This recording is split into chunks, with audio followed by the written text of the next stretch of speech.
నాకు వచ్చిన ఒక ఫోన్ కాల్ గురించి మిమ్మల్ని షేర్ చేసుకోవాలంది మీతో. ఇప్పుడు హిట్ సినిమా తీసినప్పుడు చాలామంది ఫోన్ చేస్తారు, అప్రిషియేట్ చేస్తారు. ఫ్లాప్ సినిమా తీస్తున్నప్పుడు నాకు ఒక ఫోన్ కాల్ వచ్చింది. పోయిన సినిమా ఫ్లాప్ అయింది. ఆ ఫ్లాప్ అయిన 1 వీక్కి ఒక ఆయన ఫోన్ చేశారు నాకు. ఆయన విజయేంద్ర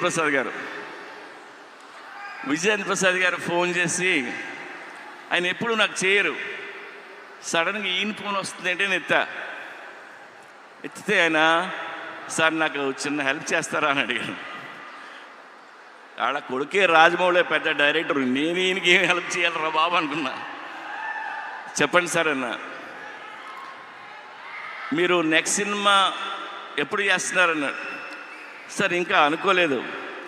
సరే నువ్వు ఎప్పుడు చేసే ముందు నాకు ఆ కథ చెప్తారా అన్నాడు ఆయన ఎందుకన్నారంటే, ఎందుకన్నారో నాకు అర్థమైంది, నేను వింటున్నా. ఆయన మాట చెప్పారు, మీలాంటి డైరెక్టర్లు ఫెయిల్ అవ్వడం నేను చూడలేను. ఆ చిన్న చిన్న తప్పులు ఏం చేస్తుంటారో తీసే ముందు నాకు ఒకసారి చెప్పండి సార్ అని. ఆ ఒక్క ఫోన్ కాల్ నాకు చాలా ఎమోషనల్ అయిపోయాను నేను. అంటే నాకు నా మీద ఆయనకున్న ప్రేమ అభిమానంతో ఆయన ఫోన్ చేసిన ఫోన్ ఇది. ఆ తర్వాత ఈ కథ ఆయనకి చెప్పరా,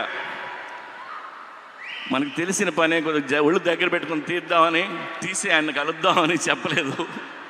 I love you sir. So ఒళ్ళు దగ్గర పెట్టుకుని తీసిన సినిమా ఇది.